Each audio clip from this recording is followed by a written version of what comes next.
Olá, eles usam os jogos de RPG em sala de aula. Eu vou conversar com Paulo Galina e Thiago Azevedo. A gente volta em 20 segundos.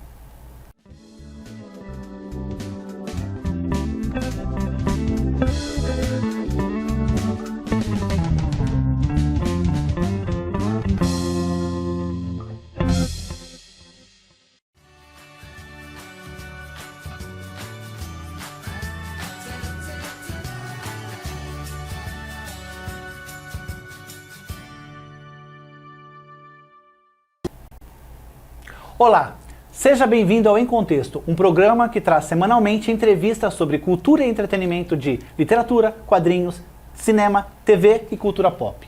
E hoje nós vamos falar sobre o uso do RPG em sala de aula. Eu vou conversar com o Thiago Azevedo e Paulo Galina, eles são educadores e fundadores do grupo Interpretar e Aprender. Tudo bem, pessoal? Tudo bom, Edson. Tudo bem. Então tá bom. Antes de começar o papo, eu queria saber o que vocês acharam da minha camiseta. Gostei. Gostou, né? Shield, né? Shield. Manja. Eles mandam muita coisa aí. Quem me presenteou com essa camiseta foi o pessoal do Estúdio Geek. Eles têm centenas e mais centenas de estampas diferentes da Marvel, DC, Star Wars e por aí vai. Dá uma olhada nesse vídeo da Estúdio Geek.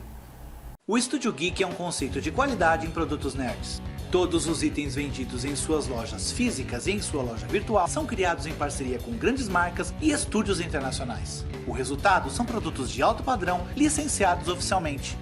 Acesse estudiogeek.com.br e conheça esse conceito. Pessoal, a gente vai falar sobre o uso de RPG em sala de aula, mas muita gente já ouviu falar, mas não sabe o que é. Então, o que é RPG? Bom, RPG é uma sigla que significa Role Playing Game, ou seja, um jogo de interpretação de personagens. Né? Nele, pessoas interessadas se juntam para contar uma história. Então tem um narrador que propõe um personagem, um cenário com algum tipo de conflito. Esse cenário pode ser absolutamente fantasioso, no cenário de fantasia que a gente já conhece, ou num mundo verossímil. Os jogadores são os protagonistas dessa história. Então é absolutamente um jogo de improviso. Nele, ninguém precisa realmente atuar. Alguns jogadores... Peraí, atuar como? O pessoal fala, ele foi... Isso, posta a voz e tudo? E colocar o figurino. Isso? Tem gente que faz isso. O Paulo faz isso muito bem. É importante que você faça isso, inclusive, para criar contexto, para você criar vivência, para a pessoa perceber que, atuando como narrador, a pessoa tem que perceber que os personagens que ele não controla não são todos iguais. Que existem mulheres, que existem homens, que existem vontades, que tudo isso... Então ele é obrigado a aceitar as diferenças também ali. Exatamente. Sim, e trabalhar as diferenças. Então, aí tem esse narrador que você fala, é o mestre, é o que chamam de mestre. Exatamente. Então o mestre que ele diz assim, a pessoa fala, de repente o meu personagem pulou 30 metros de altura. Isso. Aí o narrador fala, o mestre fala, olha, meio difícil isso. Vamos ver como é que é. Você tem que tirar com os dados, uma coisa assim, né? Explica como é isso. Todos os jogos de RPG têm algum tipo de sistema. Alguns sistemas são bem mais complexos que outros. Alguns precisam de contas matemáticas bem complexas. Alguns menos, são mais narrativos. Todos os sistemas de regra servem justamente para balizar essa história, para não acontecer nada de absolutamente extraordinário naquele cenário, e também para colocar uma diversão, por exemplo. Alguns sistemas têm as falhas críticas, né? Então a história fica muito mais interessante quando o personagem falha. Simplesmente assim, ele falha de uma maneira crítica e a história fica mais interessante com isso.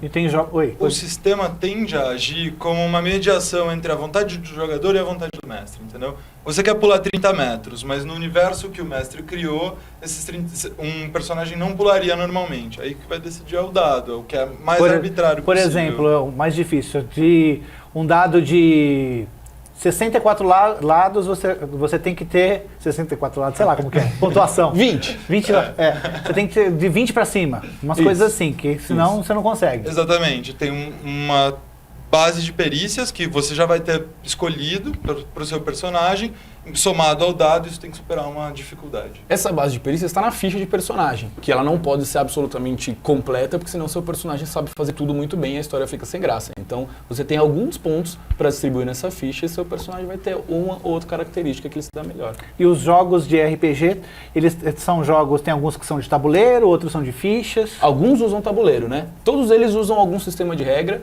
alguns usam tabuleiro, alguns usam miniaturas, a maioria usa ficha, alguns não usam nada disso, é só uma contação de história em conjunta mesmo. Legal. E vocês são criadores do grupo de Interpretar e Aprender, né? Como é que ele surgiu?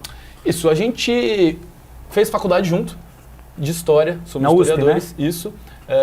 E lá a gente se apaixonou, bom, a gente já conheceu o RPG, né? A gente já era apaixonado por essa atividade.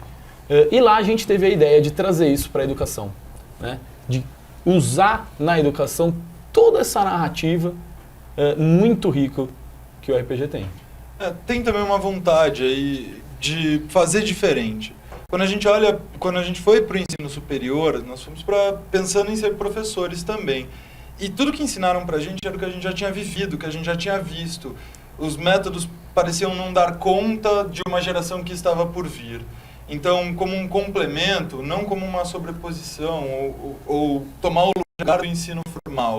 Não é essa a nossa intenção, mas é apresentar um complemento, dar uma vivência para esse aprendiz jogador, que normalmente a presença escolar, aquela coisa professor-aluno, uma palestrinha de 50 minutos, aí você tem que anotar também, aquilo parecia não dar conta da totalidade de informações que a juventude tem que lidar hoje em dia. Então, pensando mesmo em como é a educação do século XXI, a gente decidiu juntar duas coisas que a gente ama. E como é que é usar isso na sala de aula? Por que o RPG na sala de aula? Bom, o RPG ele tem vários aspectos que ajudam muito, seja qual for a metodologia que você está usando em sala de aula, seja qual for o teórico que você está usando. Ele socializa. Porque se você for trabalhar jogar em grupo, você tem que... Exatamente, você tem que saber lidar com as vontades dos personagens dos seus companheiros. Normalmente essa missão é feita em conjunto, né? Então não existe um ganhador acima do resto. Ou a missão é alcançada, ou essa missão não é alcançada. E mesmo quando não é alcançada, é interessante, porque a diversão ainda acontece. Ela traz, principalmente na nossa especialidade, que é a disciplina histórica, ela traz essa vida para a história. Porque no laboratório de química você vê as coisas mudando de cor, né? Uhum. É lindo. Você vê quando o professor de física solta aquele pêndulo e não volta e não bate no nariz dele. É maravilhoso. Na história não, é só aquele cara, aquela pessoa, aquela mulher falando para você o que aconteceu há 3 mil anos atrás. Não dá para você trazer Dom Pedro I agora, aqui e falar, mostra aí como é que você... Exatamente. Você já jogou RPG? Eu joguei uma vez. Minha esposa ela é mestre em RPG. Ela adora isso, ela tá me enchendo o saco. Aprende pra gente formar um grupo e tal. Tá bom, vamos fazer isso e tal. Mas eu joguei uma vez, eu achei interessante. O problema é que eu joguei, segundo minha esposa, eu joguei na primeira vez com pessoas que não estavam nem um pouco interessadas. Então, um dos poderes lá que o rapaz criou, né, que outra pessoa estava criando, o cara era imortal. Pô, imortal não tem nenhum tipo de... Que graça tem jogar com um bicho que é imortal e aí nada vai feri-lo nem nada. Então... É exatamente isso que eu queria trazer. Jogar RPG, aliás, mestrar RPG, é você trabalhar com o imprevisto, entende? É você trabalhar com o contrapé. Então, um personagem faz um jogador faz um personagem imortal. Qual que é a graça disso? Você já pensou que um personagem imortal, ele pode sofrer, mas ele não pode morrer? É um sofrimento sem fim. Você pode ficar emulando sensações, você pode ficar emulando pensamentos e obrigar o jogador a lidar com as decorrências disso. É exatamente o que você falou. A gente não consegue trazer o Dom Pedro de volta, mas mais do que isso, a gente não consegue perceber o que era a ágora nas cidades-estados gregas. Porque ali era um espaço de troca política, mas era um espaço de convívio também. E hoje a gente vive em uma sociedade onde os nossos espaços de convívio são o quê? Shopping center? É um pouco virtual, dúbio. Né? Ou virtual também. Era só conversa com outras pessoas em grupos de WhatsApp e coisas assim. E hoje o RPG está vindo para o mundo virtual também. Tem muita gente jogando por WhatsApp, por e-mail já jogavam há bastante tempo, por fórum. Então também também está nesse mundo, né? Então, mestrar é você apresentar um caráter que não é previsto, não é facilmente previsível. E aí no RPG a gente faz muito isso com os alunos, entendeu? Ele acha que na Revolução Francesa tinha luz elétrica, ou que ele tinha uma arma onde ele simplesmente pegava e descarregava um pente, mas ali você tem que uma aplicar... bala, né? Exatamente. Então era a limitação, que ele tem que saber lidar com aquela limitação ali. Exatamente. Vamos ver algumas fotos do trabalho de vocês aqui? Pode ir passando aí. Como é que é? Vamos comentando aí. Essa foto é de um grupo que já joga com a gente faz 2 anos, de 15 a 20 meninos aqui de São Paulo. A gente joga todo mês e todo mês é uma aventura diferente, em um contexto, um cenário histórico diferente. É na escola? Isso é na casa deles. Esse é um grupo que a gente faz fora da escola. Legal. Pode passar mais uma. Esse é o mesmo grupo em outra ocasião. Você vê como eles estão ligados ali na ficha. E aquilo ali são livros. Aquilo ali é o livro de regras, as fichas dos personagens deles. Pode passar mais uma. Esse é, de novo, o mesmo grupo da outra vez aqui, daquela foto. Mas eu acho curioso a gente chamar a atenção para a atenção daquele pessoal, assim, mesmo nessa foto, entende? Aí a gente estava preparando as fichas, tinha só um menino, aí a Dani apareceu um segundo menino, a gente já estava montando um cenário onde eles estão se preparando para escolher entre serem cavaleiros, escudeiros, lanceiros e assim por diante. Eu acho curioso que teve uma médica nessa aventura. Que legal. E a próxima? Essa eu acho legal. Essa aí eu vi na legenda que eu peguei lá no Facebook de vocês, né, do grupo, que vocês estão mostrando para os pais, são os pais, né, dos alunos, o que eles aprendem com vocês. Exatamente. Esse grupo foi assim, depois de 2 anos já se encontrando com os filhos deles regularmente, todos os filhos adorando a atividade e os pais também, a gente decidiu chamar esses pais então para conviver no universo dos filhos. Nessa aventura que a gente estava vendo agora, eles tinham escolhas a fazer com uma verba, porque eles eram um tribunal internacional da ONU, e os grupos representavam facções diferentes dentro de um mesmo conflito. E eles podiam ajudar tanto um grupo quanto o outro. Legal. O professor que nunca jogou RPG na vida, ele pode jogar com seus alunos? O que ele precisa para poder jogar? Ele precisa jogar. Ele precisa virar um professor jogador. Esse é essencial. Claro, ele vai poder usar vários elementos do RPG na sua sala, nas suas aulas, mas jogar em plenitude, ele vai ter que jogar bastante anteriormente para ele virar um narrador. Eu não conheço ninguém que simplesmente comprou um livro e virou um narrador, virou um mestre de RPG. Todo mundo que eu conheço jogou bastante e aí foi se interessar para criar esses cenários, criar todas essas histórias. Então ele precisa jogar. Mas vamos também deixar claro que a gente também jogou bastante e também tentou mestrar ali lendo do livro e tentando também errou decantar. Bastante, porque Exatamente. Eu vi você falando que aquela primeira história que vocês fizeram lá e tal, mestraram, não deu muito certo e tal. Então, falhar é uma constante no RPG. É por isso que a gente acha legal levar para as crianças. Porque assim, a dimensão de que o mestre, a pessoa que você olha para te orientar, ele também é capaz de pequenas idiosincrasias, assim, um deslize eventual, porque isso acontece no mundo real, entende? É legal eles terem a dimensão também de que eles não podem tomar decisões afobadas, as coisas têm consequências. Então, se em um cerco eles resolvem sair matando qualquer coisa que estava dentro do forte que estava sendo cercado, depois tem consequências dentro do jogo. A gente não deixa as coisas passarem baratos, não é só um jogo de imaginação. Por isso a sala de aula. A gente precisava de um limite, e a gente escolheu que o limite seria o real. Agora, a sala de aula não significa aula de história, entende?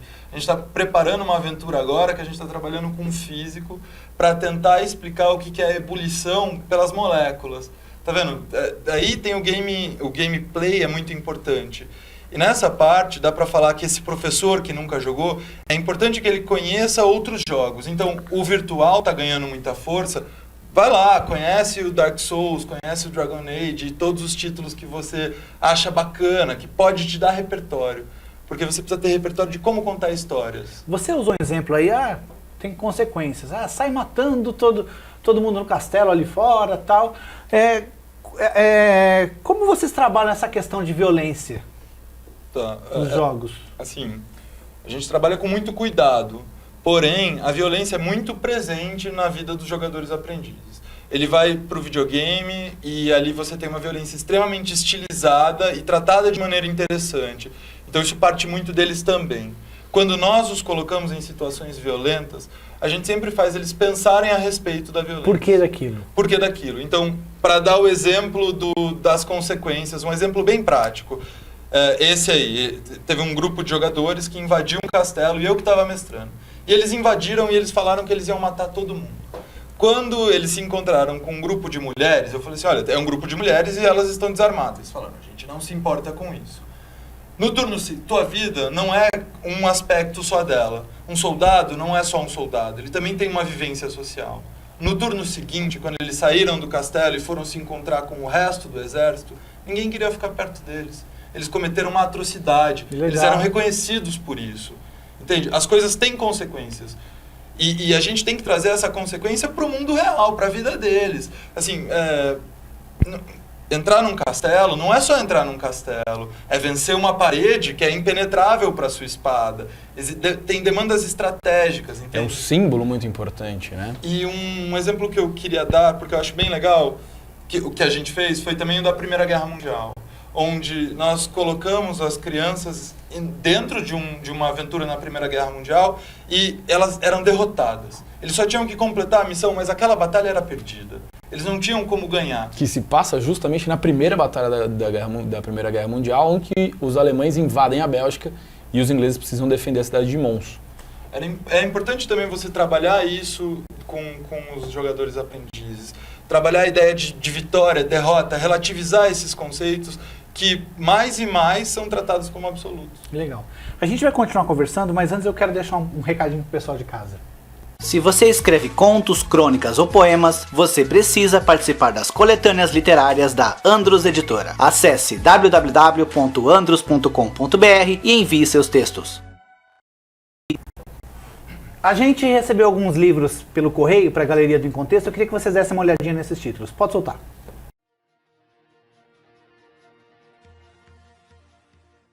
A coleção de livros Encontros traz entrevistas e depoimentos sobre ilustres pessoas. No volume em questão, a personalidade é Ailton Krenak, um dos maiores líderes políticos e intelectuais surgidos durante o grande despertar dos povos indígenas no Brasil, ocorrido a partir do final dos anos 1970.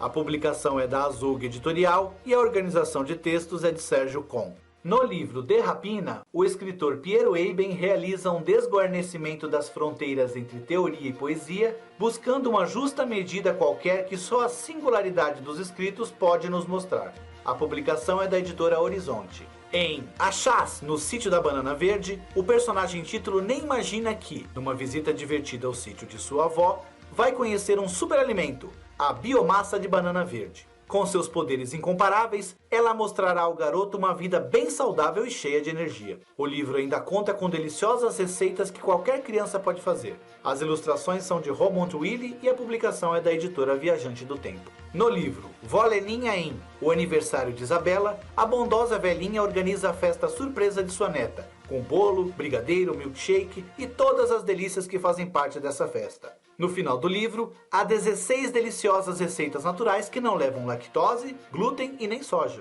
A história é de Ana Paula de Abreu, as ilustrações são de Bruna Assis Brasil e a publicação é da editora Viajante do Tempo. Em O Mistério da Sopa da Vó Leninha, um detetive foi contratado para descobrir os ingredientes secretos que deixam a sopa da boa velhinha tão saborosa. Nas últimas páginas do livro, há 5 receitas de sopas deliciosas e nutritivas. A história é de Ana Paula de Abreu, as ilustrações são de Bruna Assis Brasil e a publicação é da editora Viajante do Tempo. Quem vai cuidar dos nossos pais foi escrito pela jornalista Marlete Silva com o intuito de preparar pessoas para lidar com familiares em idade mais avançada. O livro traz depoimentos e dicas de especialistas sobre assuntos delicados, entre eles a inversão de papéis entre cuidado e cuidador. A publicação é da editora Viva Livros. Se você quer ver o seu livro ou memorabilia nerd na Galeria do Em Contexto, basta enviar para Programa Em Contexto, Caixa Postal 80846, São Paulo, capital. O CEP é 03613-970, aos cuidados do setor de conteúdo.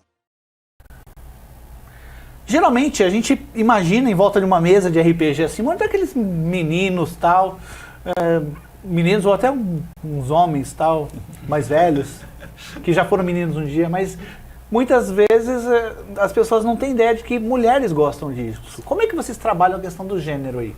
Bom, hoje, recentemente saiu uma pesquisa que 52% dos gamers do Brasil são mulheres. Então, inclusive de videogame também. Inclusive de videogame. As mulheres estão absolutamente inseridas, né? O que falta é um certo protagonismo, né? Então, o nosso grupo, por exemplo, só tem homens por enquanto.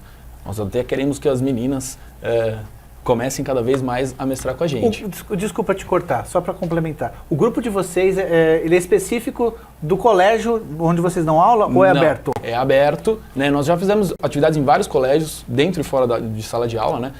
Inclusive, né, voltando para essa questão de gênero, eu dava aula num colégio em que eu fui viajar com os alunos em estudo do meio, né? E eles pediram, o colégio pediu para que eu fizesse uma aventura durante o estudo do meio.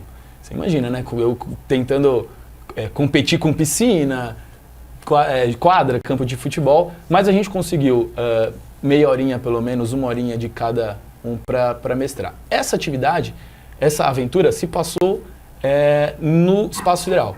Por quê? A gente queria trabalhar a mitologia romana a partir dos planetas. Então era uma aventura como a mitologia romana com bastante violência. Eu deixei eles bastante livres para usar da violência do jeito que eles queriam. E, surpreendentemente, uma das meninas, que era uma das mais quietinhas da sala, embarcou na história. Pegou o salto do sapato, enfiou no olho do Titã, arrancou e salvou o mundo.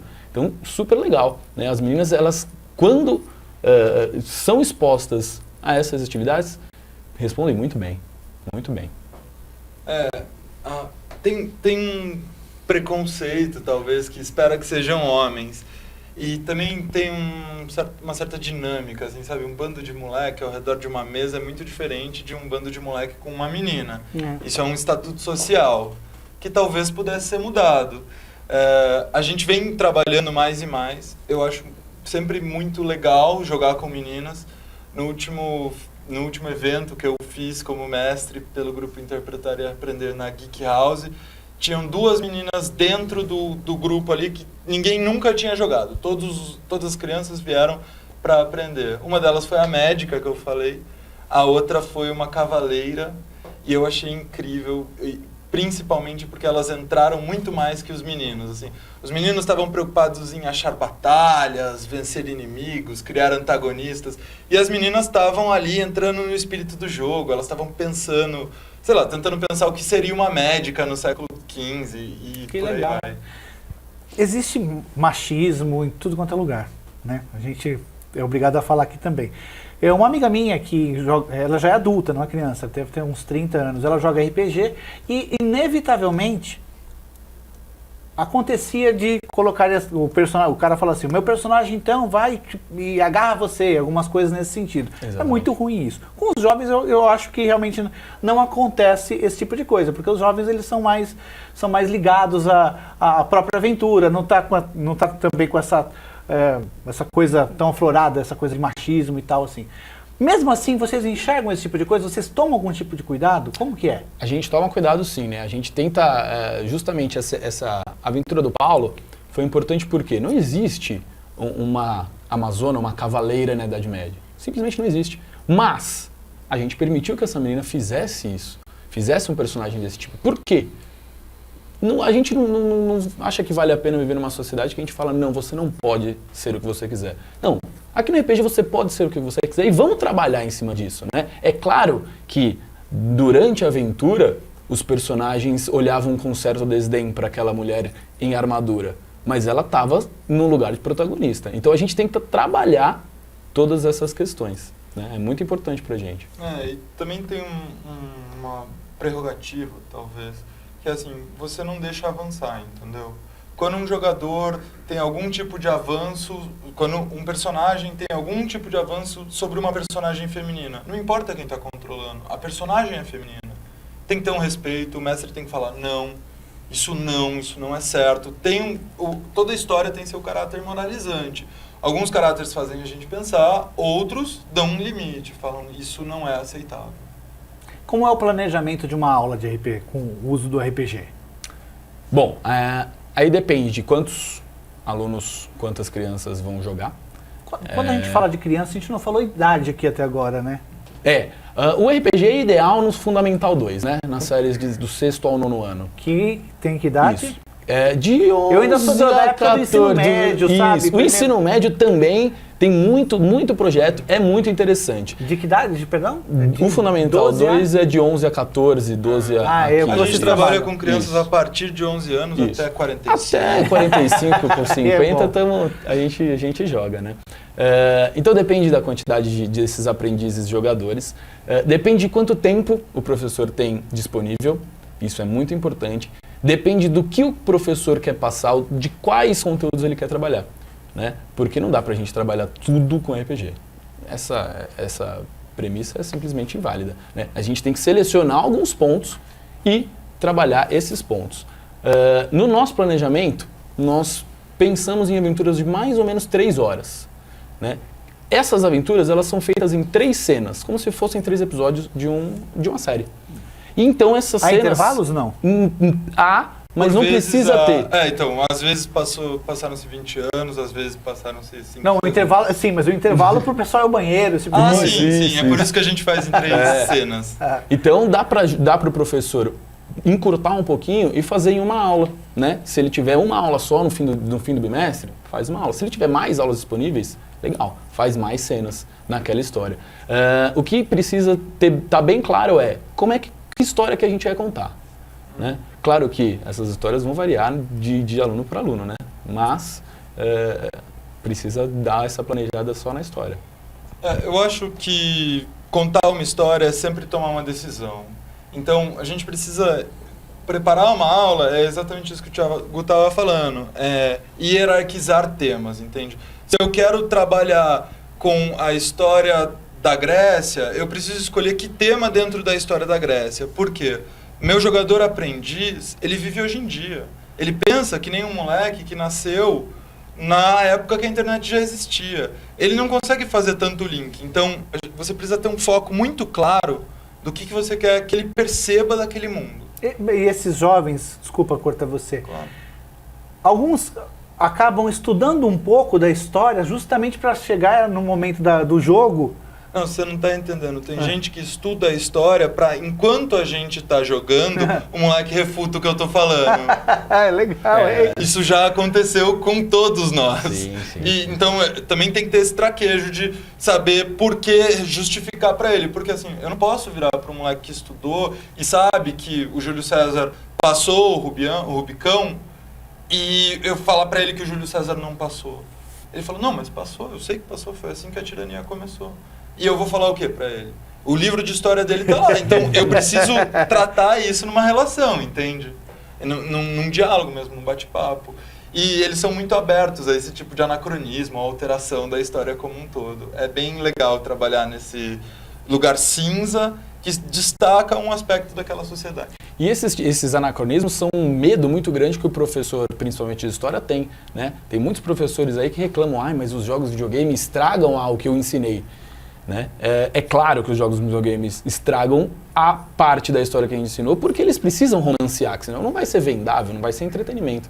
Né? O legal é o criar o interesse no aluno para que ele traga e essa conversa tenha lugar na sala de aula. Então isso que é interessante. Eu trouxe aqui o Alan, o Emura. Conhecemos o Alan. Conheceu, né, o Alan?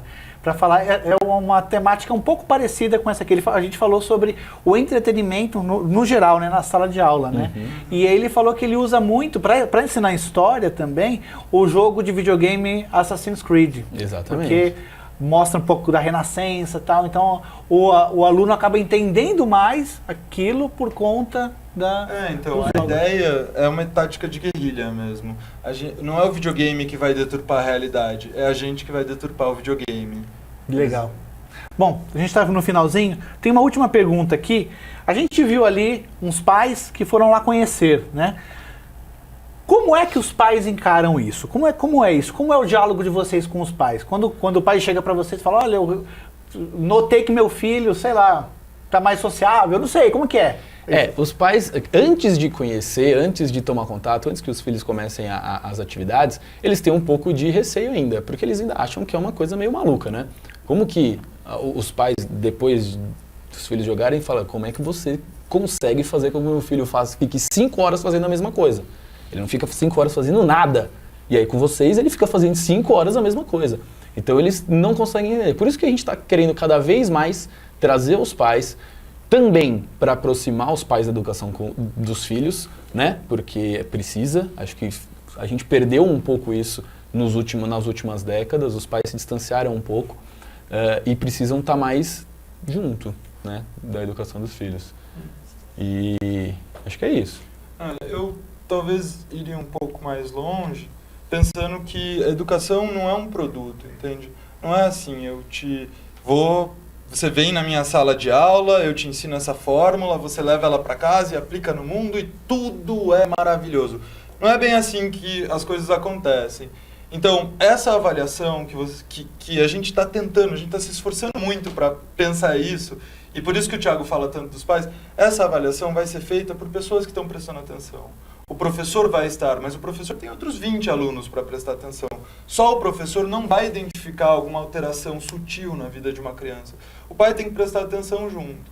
Agora a gente está trabalhando exatamente em um seminário para o pessoal do IME, lá da USP, para propor uma problemática dessa avaliação, né? O nosso seminário chama Avaliando Vivências. Assim, como é que você avalia uma coisa que é absolutamente imaterial?